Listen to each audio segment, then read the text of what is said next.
Y en este día yo le invito a que abra la escritura en el Evangelio de Juan, capítulo 20. Evangelio de Juan, capítulo 20, a partir del versículo 19. El tema del día de hoy tiene como título Regocijémonos en el Señor. Dile a tu hermano, regocijémonos en el Señor.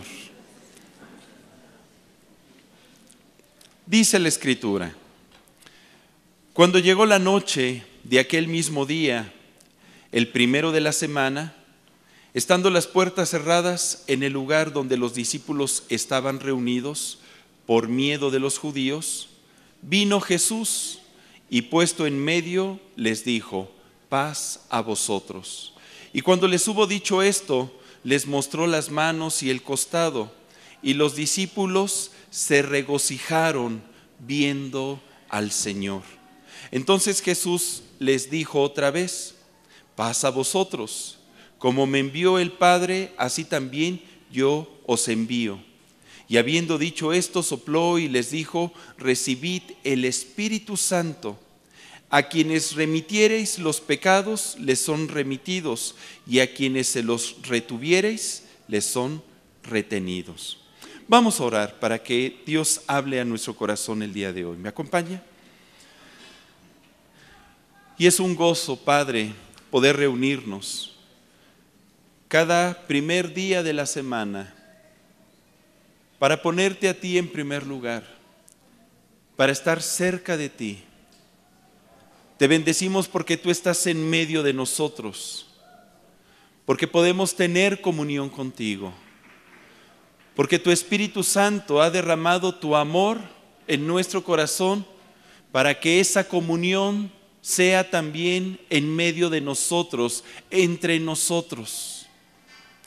Te pedimos que el día de hoy un espíritu de gozo sea en medio de tu iglesia y que esto traiga fortaleza y que se asienten bases para el crecimiento de nuestra vida espiritual y de lo que tú deseas hacer. Gracias te damos.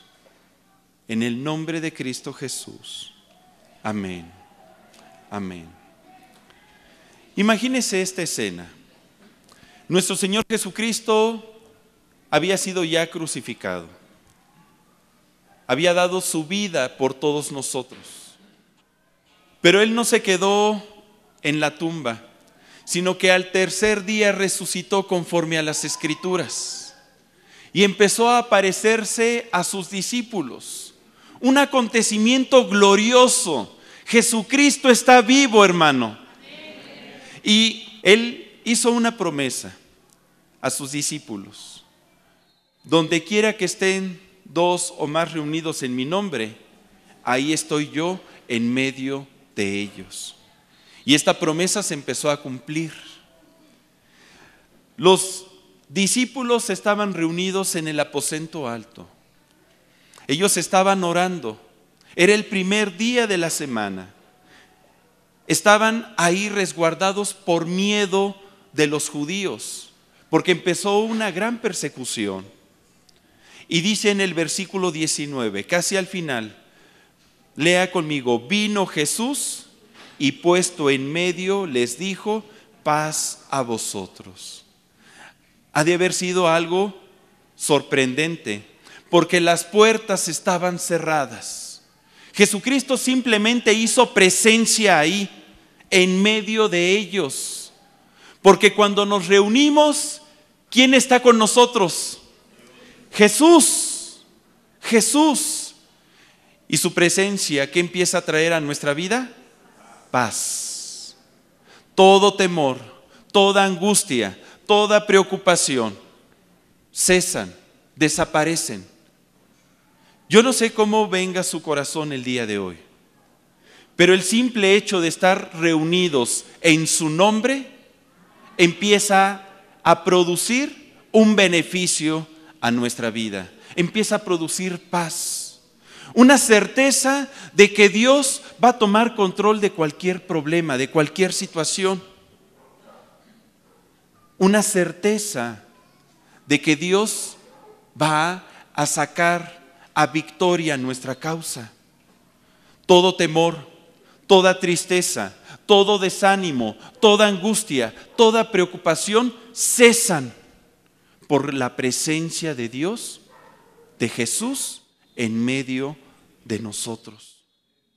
Y después dice en el versículo 20 que cuando hubo dicho esto, les mostró las manos y el costado. ¿Y los discípulos qué hicieron? Se regocijaron viendo al Señor. ¿Qué hicieron los discípulos? Se regocijaron viendo al Señor. ¿Quién se regocija estando con Jesús? Hace unos momentos lo hicimos. Estuvimos alabando al Señor, levantamos nuestras manos, cantamos alabanzas, le dijimos: Señor, a ti te amamos, solamente a ti te amamos. Tú eres nuestro gozo, tú eres nuestra paz. Nos regocijamos. Un gozo empieza a surgir en nuestro corazón. Y dice la Escritura que el gozo del Señor es nuestra fuerza. Una fuerza interna empieza a manifestarse. Unas ganas por vivir, por salir adelante, sabiendo que Dios está con nosotros, que Él nos va a dar victoria, que si Él está vivo, significa que todas sus promesas son verdad y que las quiere cumplir en nosotros. Ellos empezaron a regocijarse. A mí me llama la atención dos aspectos, independientemente de los que hemos descrito. Dice la Escritura en el versículo 19 que los discípulos estaban reunidos, estaban juntos, estaban reunidos juntos por miedo. ¿Qué hacían? Seguramente apoyándose, animándose los unos a los otros, orando los unos por los otros. Ellos habían aprendido a estar juntos, la importancia de estar juntos. ¿Por qué estar solos o por qué llevar una vida cristiana en soledad si podemos estar juntos? Y cuando estamos juntos somos más fuertes. Y cuando estamos juntos, Jesús está en medio de nosotros. No, hermano, es que Jesús está conmigo, pero yo solito, nada más Él y yo solito. Vamos a ver a lo largo de este estudio la importancia de estar juntos y conocer que el Evangelio es un evangelio de relación con Dios y de relación entre nosotros. Otro punto que quiero destacar es que dice en el versículo 19, después de que estaban reunidos, comenta: vino Jesús y puesto en medio les dijo: paz a vosotros. Jesús se presentó en medio de ellos, empezó a tener comunión con ellos nuevamente, se manifestó a sus vidas. El evangelio es un evangelio de relación. Y uno pudiera decir, pero ¿cómo es que empezó a darse todo esto? Porque estamos hablando de que esta historia, esta escena, es al final del ministerio de nuestro Señor Jesucristo. ¿Qué le parece si nos vamos al inicio, al comienzo de toda esta preciosa historia de relación con Dios y entre nosotros? Acompáñeme al Evangelio de Juan, capítulo 1. Ahí en este mismo Evangelio de Juan, capítulo 1, en el versículo 35. Tiene como título: Los primeros discípulos. Vamos a leer del versículo 35 al 42. El siguiente día otra vez estaba Juan y dos de sus discípulos. Y mirando a Jesús que andaba por allí, dijo: He aquí el Cordero de Dios. Le oyeron hablar los dos discípulos. ¿Y qué hicieron? Siguieron a Jesús. Y volviéndose Jesús y viendo que le seguían, les dijo: ¿qué buscáis? Ellos le dijeron: Rabí, que traducido es maestro, ¿dónde moras? Les dijo: venid y ved. Fueron y vieron dónde moraba y se quedaron con él aquel día, porque era como la hora 10. Andrés, hermano de Simón Pedro, era uno de los dos que habían oído a Juan y habían seguido a Jesús. Este halló primero a su hermano, Simón, y le dijo: hemos hallado al Mesías, que traducido es el Cristo. Y le trajo a Jesús, y mirándole Jesús dijo: tú eres Simón, hijo de Jonás, tú serás llamado Cefas, que quiere decir Pedro. Cuando yo leo esta historia, me agrada tanto, porque puedo ver cómo desde el inicio del ministerio de nuestro Señor Jesucristo, Él tuvo un corazón abierto para todos. El corazón de Cristo está abierto para tener una relación personal con cada uno de nosotros. Y dice la Escritura que Juan el Bautista estaba bautizando cuando de repente viene Jesús y dice: he ahí el Cordero de Dios. 2 discípulos de Juan le escucharon, y entonces estos discípulos, dicen el versículo 37 al final, siguieron a Jesús. Siguieron a Jesús. Esa es una de las primeras condiciones que tiene un discípulo. Sigue las enseñanzas de un maestro. ¿Quién es nuestro maestro? Jesús. ¿A quién debemos de seguir? A Jesús. ¿Nuestros ojos en quién deben de estar puestos? En Jesús. ¿Quién es el modelo de vida? Jesús. ¿Cuál es la vida que se debe de manifestar en nuestra vida? Jesús. Jesús. Y ellos estaban buscando el reino de Dios y su justicia. Por eso se acercaron a Jesús. Dice versículo 38, volviéndose Jesús y viendo que le seguían, les dijo: ¿qué buscáis? Como diciendo: ¿Qué? ¿La onda es conmigo o con quién? Yo me lo imagino así. Y ellos le dijeron: Rabí, que traducido es maestro, ¿dónde moras? Qué preciosa pregunta. ¿Dónde moras? Queremos saber dónde vives. Queremos conocerte. Queremos saber quién eres. ¿De qué estás hecho? ¿Cuáles son tus enseñanzas? ¿Cuál es tu mensaje? Por ahí dice el dicho que si quieres conocer a Andrés, vive con él un mes. No es lo mismo conocer a alguien que te presentan y que convives con él en el trabajo, a conocer a alguien con el que desarrollas una amistad, una intimidad, y te invita a su casa, y con el tiempo no te quedas en la sala, te metes hasta la cocina. ¿Sí o no? Y cuando tú conoces a alguien así, la percepción de esa persona cambia. Puedes decir: pues es que sí, como que ya te conozco. Te conozco, ¿quién eres? Cuando le preguntaron estos discípulos a Jesús: ¿dónde moras? ¿Qué les dijo Jesús? Versículo 39, venid y ved.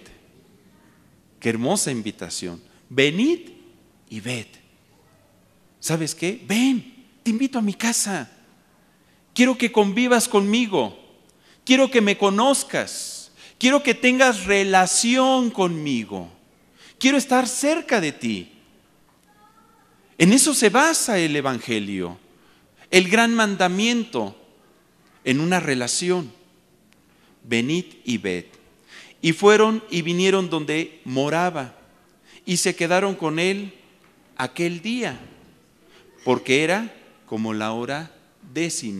¿Qué está diciendo este pasaje? Que se quedaron ahí a dormir. ¿Alguna vez te has quedado a dormir en casa de algún amigo, de algún familiar, alguien conocido? Y ya cuando te quedas a dormir en casa, al otro día te levantas y lo volteas a ver y ¡ay! ¿Quién eres? Ay, pues sí es cierto, eres Juan. Es que no te conocía así, greñudón, en pijama, y desayunan esa mañana y todo. Y no es lo mismo visitar a alguien que quedarse a dormir en casa y convivir todo un día completo con aquella persona. Pues yo puedo ver que los discípulos empezaron a conocer a Jesús de una manera íntima, de una forma personal. Ese debe de ser nuestro conocimiento de Cristo. No podemos quedarnos en conocer a Jesús superficialmente. Hay que conocerlo íntimamente, profundamente, relacionarnos con Él, ir a donde Él mora. ¿Y dónde mora el Señor? Ahora en nosotros. ¿Cuántos templos del Espíritu Santo habemos aquí? Dios con nosotros. Fíjate, fue tan grande el deseo de Dios de relacionarse con nosotros que ahora usted y yo somos casa de Dios. Somos la casa de Dios, donde el Señor tiene comunión, donde Él mora. Dice versículo 40, Andrés, hermano de Simón Pedro, era uno de los dos que habían oído a Juan y habían seguido a Jesús. Este halló primero a su hermano Simón y le dijo: hemos hallado al Mesías, que traducido es el Cristo. ¿Cómo pudo tener esa certeza? Hemos hallado al Mesías. ¿Por qué? Porque ya había convivido con Él, ya había tenido comunión con Él, había pasado todo un día. Seguramente desayunaron unos ricos chilaquiles, cenaron unas ricas empanadas, estuvieron en comunión. Al otro día fue a buscar a su hermano y le dijo: hemos hallado al Cristo, este es Jesús, tengo la certeza de que Él es Jesús. ¿Por qué? Por la relación, por la relación. Usted, querida hermana que está casada, ¿verdad que por la relación que empezó a tener con su esposo mientras le pretendía, usted supo que Él era? Y dijo: este es, porque si no me lo agarro ahorita, no es cierto. Este es, yo tengo la certeza de que es Él. Y entonces le dijo usted que sí, pero fue por esa relación, por esa comunión, empezaron a conocerse. Pues lo mismo es con el Señor. Empezamos a tener una relación con Jesús y entonces viene la convicción y la certeza de que Él es el Hijo de Dios.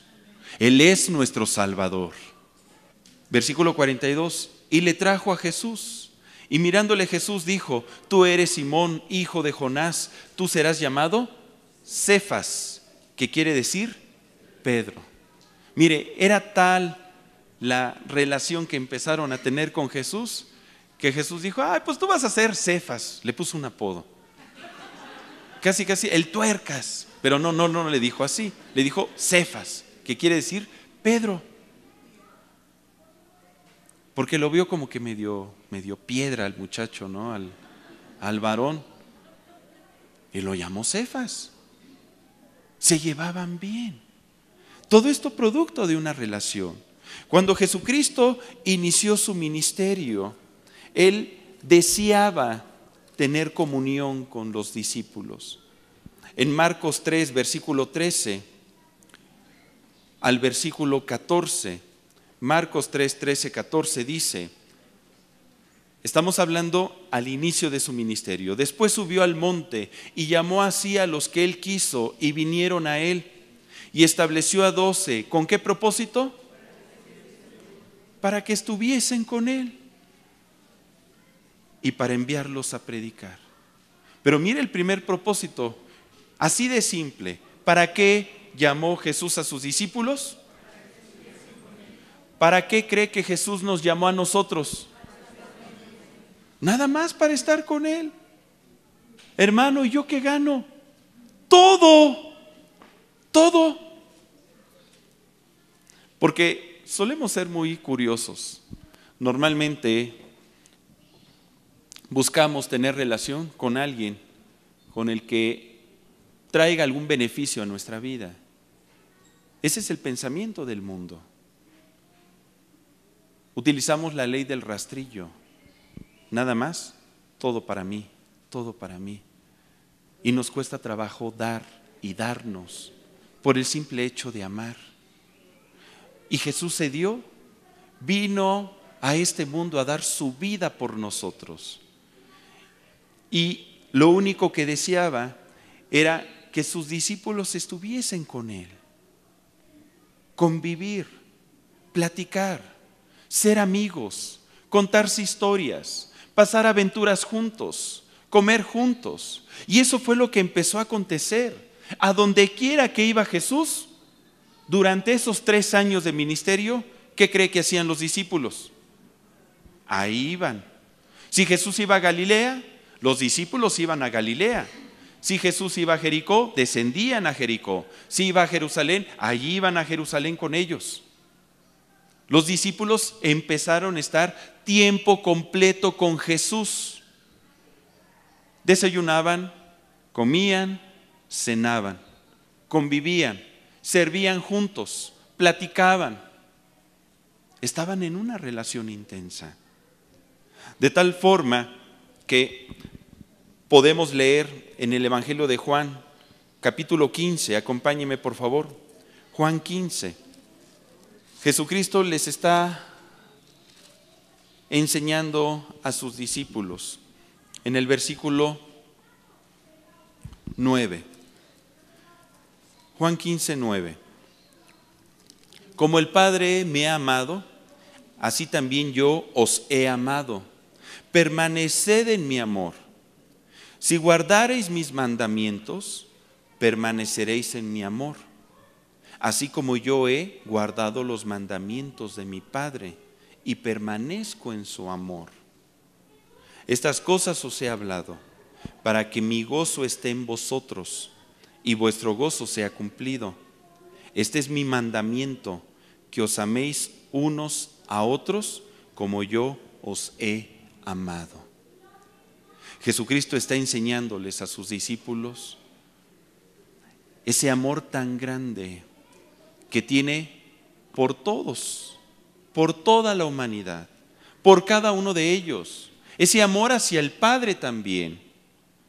Y podemos ver aquí que Jesús tenía una comunión con el Padre Celestial y que buscaba permanecer en esa comunión, permanecer en su amor. Y que ese amor y que esa comunión fuese también en medio de nosotros, en medio de nosotros. El Evangelio de Jesucristo es un evangelio de relación con el Padre, de amor hacia el Padre, de permanecer en el Padre, y un evangelio de relación de amor entre nosotros, de permanecer juntos, todos nosotros, juntos en amor. Dice Marcos 12, versículo 29 al 31. Acompáñeme por favor. Marcos 12, del 29 al 31. Los discípulos comprendieron muy bien el mensaje de Cristo. ¿En qué residía la fuerza del Evangelio? Jesús les respondió: el primer mandamiento de todos es: oye Israel, el Señor nuestro Dios, el Señor uno es. Y amarás al Señor tu Dios con todo tu corazón, con toda tu alma y con toda tu mente y con todas tus fuerzas. Este es el principal mandamiento. Y el segundo es semejante: amarás a tu prójimo como a ti mismo. No hay otro mandamiento mayor que estos. Parece que está mal escrita la frase. No hay otro mandamiento. ¿Por qué no dice no hay otros mandamientos mayores que estos? Sino dice no hay otro mandamiento mayor que estos. Porque es un solo mandamiento. Porque el uno no se puede dar sin el otro. Yo no puedo amar a Dios con todo mi corazón, alma, mente y fuerzas si no amo a mi prójimo como a mí mismo. Yo no puedo decir que amo a Dios si no amo al prójimo. ¿Cómo puedo decir que amo a Dios al que no veo si no amo a mi prójimo al que sí veo? El que ame a Dios, ame también a su prójimo, porque ese es el mandamiento real, es la ley real. Y si usted y yo percibimos, nos está hablando de relación. Para que tú y yo podamos amar a alguien, tenemos que estar cerca de él. ¿Cómo voy a amar yo, por ejemplo, a mi esposa con toda mi mente si no intercambio ideas? Con todo mi corazón si no intercambio sentimientos? Con todas mis fuerzas si no aplico mi voluntad en acciones prácticas que le manifiesten amor. Si no la abrazo, si no la beso, si no la apapacho, va a decir, pues tú no me amas. No, es que te amo espiritualmente. Así, de lejitos, ¿sientes mi amor? ¿Verdad que no? Para amar a alguien, ¿qué tienes que hacer? Te acercas, ven para acá, por favor. La abrazas, la percibes, la sientes, estás cercano. Y llega el momento en que te ama tanto esta persona que no te puede dejar. No te puede dejar. Esta es una relación de amor. Así es nuestra relación con Dios, así debe de ser, pero así también debe de ser la relación entre nosotros. El Evangelio se basa en relación, en un amor vivo y expreso, manifestado con hechos, no con palabras, sino con acciones. Esto es lo que aprendieron los primeros discípulos. Desde el inicio del ministerio, Jesús se relacionó con ellos. Andaba con ellos todo el tiempo. Se los enseñó. Los acompañó Jesús y los discípulos acompañaron a Jesús a todos lados. De tal forma que cuando Jesús dio su vida por nosotros, murió y resucitó, ¿a qué cree que estaban acostumbrados los discípulos? A estar juntos. Por eso es que si volvemos al pasaje base del Evangelio de Juan, capítulo 20, en el versículo 19, dice, cuando llegó la noche de aquel mismo día, el primero de la semana, estando las puertas cerradas en el lugar donde los discípulos estaban reunidos, por miedo de los judíos, vino Jesús y puesto en medio les dijo, paz a vosotros. Ahí estaban reunidos como muéganos los discípulos, porque eso les enseñó Jesús. Los discípulos estaban ahí reunidos, orando. Hermano, pero ¿cómo sabe que estaban orando? Porque el libro de Hechos nos lo muestra. Mire, acompáñeme a Hechos 2. Cuando los discípulos estaban en el aposento, mire lo que acontecía. Hechos 2, versículo 42, a partir del versículo 42. Y perseveraban en la doctrina de los apóstoles, en la comunión unos con otros, en el partimiento del pan y en las oraciones. Dice el versículo 43, y sobrevino temor a toda persona, y muchas maravillas y señales eran hechas por los apóstoles. Todos los que habían creído, ¿cómo estaban? ¿Cómo estaban todos los que habían creído en Jesús? Juntos, juntos, en una relación, apoyándose, amándose, cuidándose, perseverando en la doctrina, recibiendo enseñanza, hablando de Jesús, teniendo comunión con Jesús. Y dice la Escritura en el versículo 46, y perseverando, ¿cómo? Unánimes. ¿Qué significa unánimes? De una misma alma, mismos sentimientos, mismos pensamientos, misma voluntad. Un mismo propósito para que todos caminen en una misma dirección y alcancen un objetivo, unánimes. ¿Cada cuándo? Pues hay cuando tuvieran ganas. No, ¿verdad? Dice aquí, cada día en el templo y partiendo el pan, ¿en dónde? En las casas. Comían, ¿cómo? Juntos. Otra vez aparece la palabra juntos. Pero no estaban tristes. ¿Cómo estaban juntos? Con alegría y sencillez de corazón. Con alegría y sencillez de corazón. Cuando leímos en el pasaje base que Jesús se apareció a sus discípulos, ¿qué aconteció en ellos? Se regocijaron en el Señor. Se regocijaron a ver al Señor. Cuando Jesús subió al cielo, dejó de aparecerse a sus discípulos, porque Jesús tenía que tomar una posición, estar a la diestra del Padre e interceder por todos nosotros, preparando las moradas para toda su iglesia. ¿Qué fue lo que aconteció? Pues ahora, muchachos, pues nos tenemos nada más nosotros. Vamos a estar juntos. Pero el gozo del Señor, nadie nos lo va a quitar.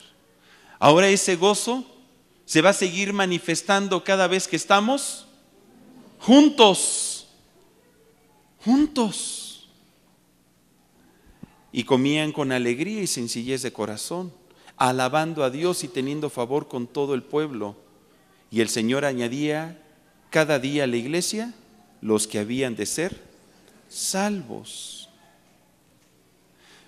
Fíjese, yo puedo percibir en estos pasajes que hemos leído que el reino de los cielos es un reino de gozo, es un reino de paz, es un reino de alegría, un reino de bendición.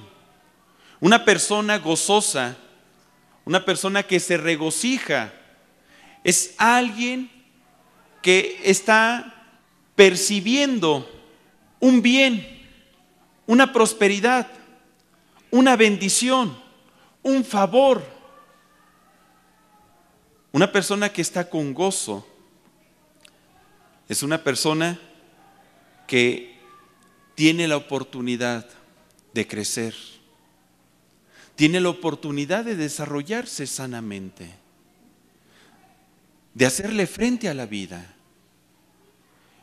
Y si algo quiere traer Dios a nuestro corazón, es gozo. Y eso es lo que produce su presencia. Cuando nosotros nos relacionamos con Dios, hay gozo en nuestro corazón. Y cuando nos relacionamos entre nosotros, se manifiesta también el gozo. El gozo. El gozo es la consecuencia directa de la presencia de Dios, de una relación con Él y el creyente. Mire, acompáñeme por favor a Lucas 24, versículo 50. Lucas 24, del 50 al 53. Comenta la escritura: y los sacó fuera hasta Betania, y alzando sus manos los bendijo. Y aconteció que bendiciéndolos, se separó de ellos y fue llevado arriba al cielo. Ellos, después de haberle adorado, volvieron a Jerusalén, ¿cómo? Con gran gozo. Y estaban siempre en el templo, alabando y bendiciendo a Dios. Amén. Eso fue lo que empezaron a hacer los primeros discípulos. Una vez que Jesucristo subió al cielo, ese gozo permanecía por haber estado en la presencia de Jesús. Esa alegría de poder convivir juntos por una vida de relación. Una vida de relación. Dios está esperando que usted y yo comprendamos estos conceptos para que podamos aplicarlos a nuestra vida. Un cristiano que quiere llevar una vida espiritual independiente del cuerpo de Cristo, se pierde muchas bendiciones y difícilmente va a poder sobrevivir. Nosotros somos la iglesia de Jesús, somos su cuerpo. Cada uno de nosotros miembros de ese cuerpo. ¿Qué pasaría si yo a mi cuerpo le corto mi dedo índice? ¿Qué le pasaría al dedo? ¿Usted cree que ese dedo se siga moviendo así y siga avanzando? ¿Que siga existiendo por sí mismo? Pues yo voy a ser feliz sin ti. ¿Verdad que no? ¿Ese dedo qué le va a acontecer? Se muere. ¿Por qué? Porque está separado del cuerpo. Así el creyente, si se separa del cuerpo de Cristo, se muere. Se muere. Cada uno de nosotros somos parte del cuerpo de Cristo. En esta iglesia somos miembros los unos de los otros. Y Jesús nos llamó para estar juntos con Él y juntos entre nosotros, para que podamos cumplir un propósito, para que podamos servirle. Y cuando tenemos comunión con el Padre y cuando tenemos comunión entre nosotros, ¿qué trae esta comunión? Gozo, gozo, regocijo, alegría, bendición. En Centro Cuautitlán no solamente existe esta reunión, existen grupos que entre semana se reúnen para poder perseverar en ese gozo, en esa presencia de Dios, en esa comunión los unos con los otros, porque ahí es donde Dios manda bendición, ahí es donde somos fortalecidos, porque el gozo trae fortaleza. Está el grupo de mujeres que se reúnen los jueves, está el grupo de varones que se reúnen los martes. ¿Por qué lo hacemos? Porque no basta nada más con vernos y tener comunión un día a la semana. La vida en Cristo se hizo para poder perseverar unánimes juntos. Y aquí dice en Hechos 2 que los discípulos permanecían unánimes juntos cada día por el templo y por las casas. En Hechos 2, 45, 46. Cada día. Es más, ellos se amaban tanto que todos los días querían estar juntos, juntos todos los días. Poderse abrazar, poderse bendecir, hablar de Jesús, orar unos por otros. Era lo que anhelaban los discípulos. En los grupos de discipulado, pues podemos encontrar a una familia. Somos familia en Cristo. En ocasiones, por cuestiones de la vida, hay personas que viven solas. Una mujer viuda, una mujer abandonada. Y dice, bueno, ¿y ahora quién es mi familia? Pues tu familia es la iglesia, el grupo de discípulos de Jesús.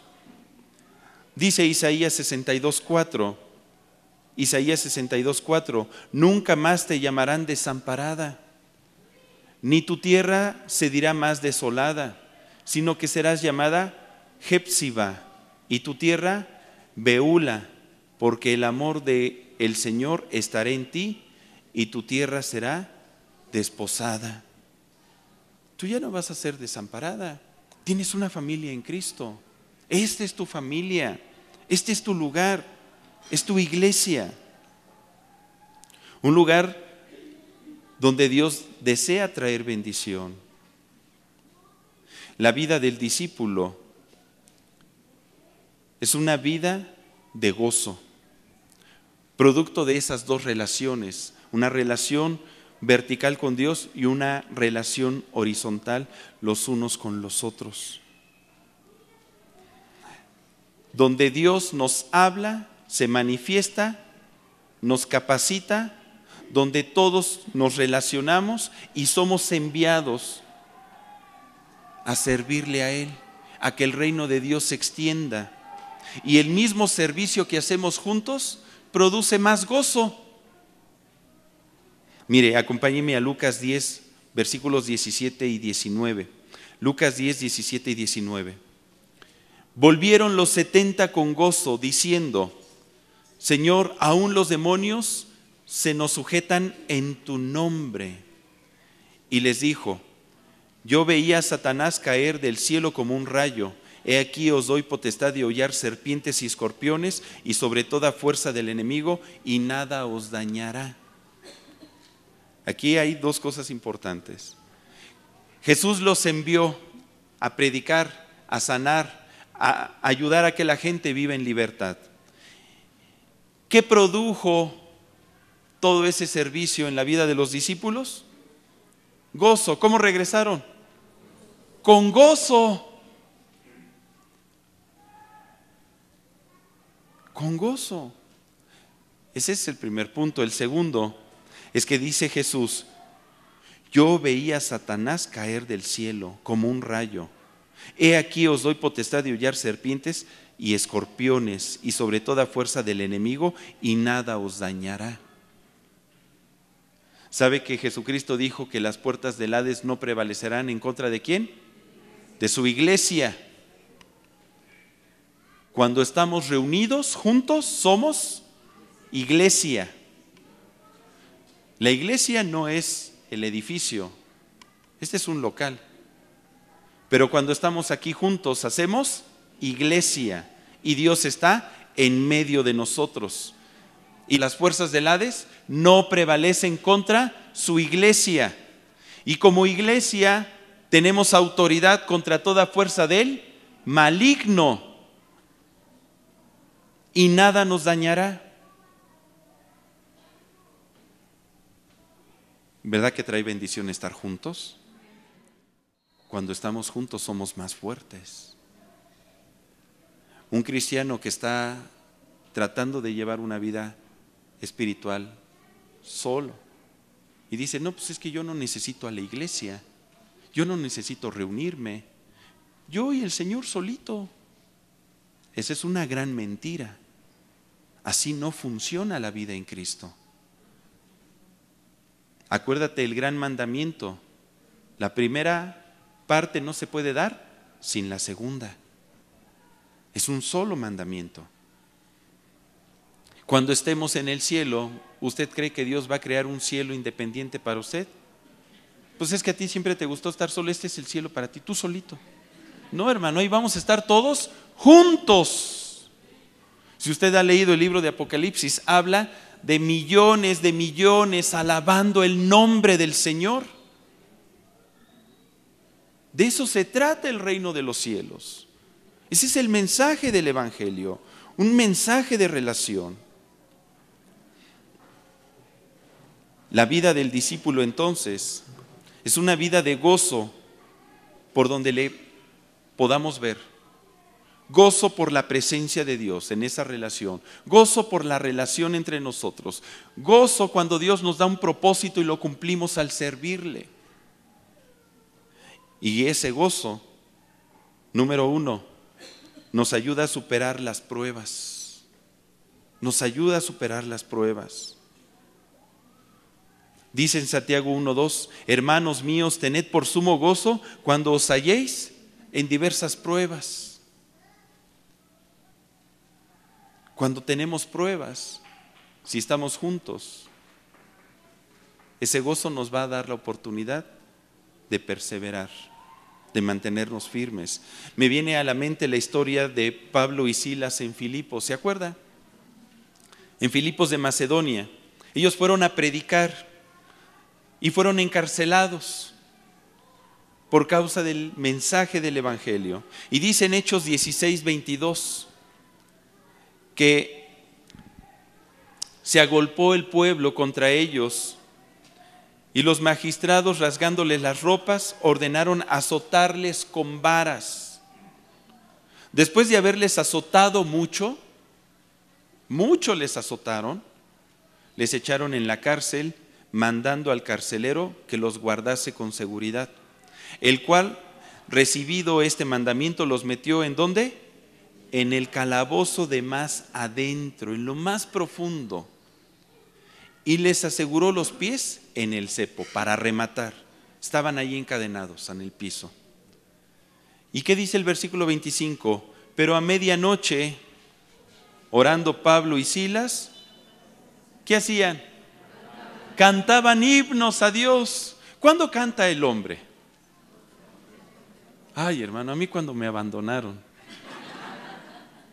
Quiero vivir cansado para no pensar en ti. No, espérate. Qué tristeza.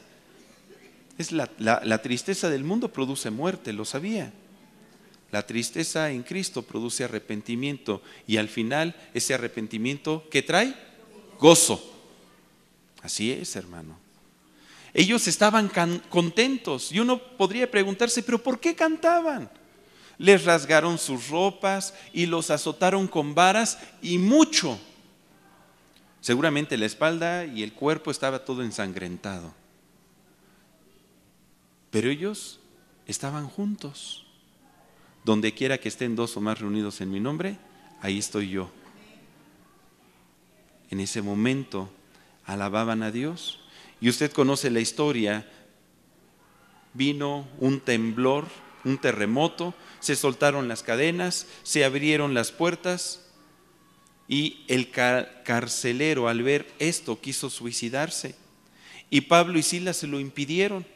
Y ahí en Hechos 16:32 comenta la Escritura que le hablaron la palabra del Señor a él y a todos los que estaban en su casa. Y él, tomándolos en aquella misma hora de la noche, les lavó las heridas, fíjate, les lavó las heridas y enseguida se bautizó él con todos los suyos. Y llevándolos a su casa, les puso la mesa. ¿Y qué dice? Se regocijó con toda su casa de haber creído a Dios. ¿Qué produce la salvación? Gozo. ¿Qué produce estar cerca de Jesús? Gozo. ¿Qué produce el arrepentimiento? Gozo. Hermano, eso es lo que Dios desea traer. Es por eso que la vida de un cristiano no puede ser una vida triste.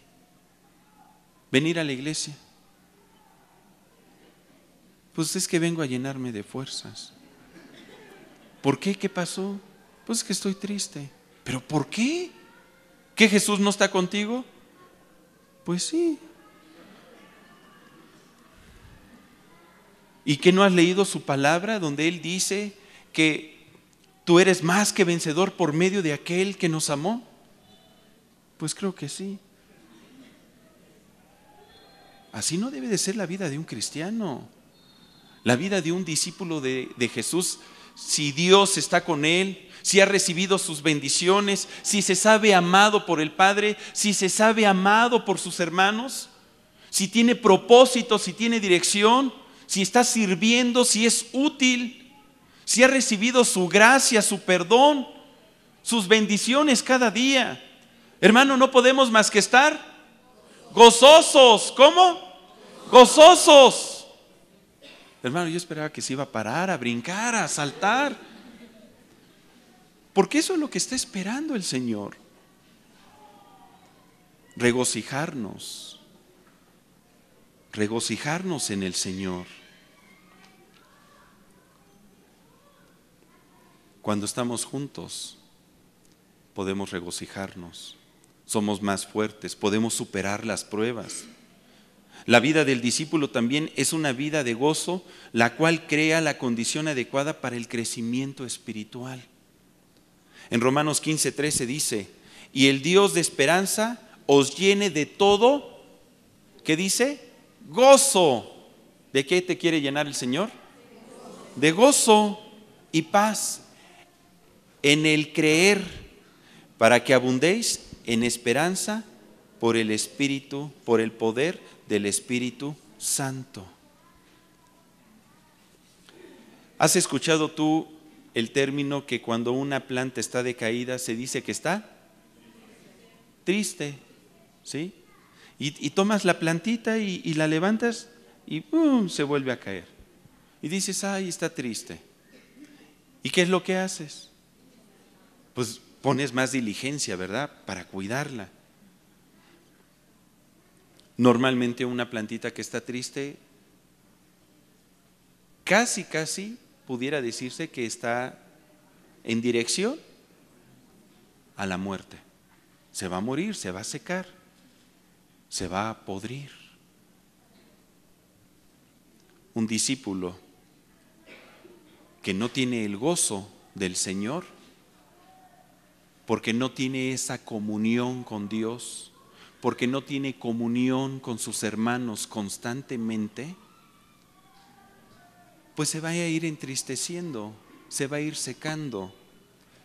Y la Escritura dice que el espíritu triste seca los huesos, mas el corazón alegre hermosea el rostro. Cuando estamos con gozo, significa que estamos llenos de la presencia de Dios. Esa es una característica.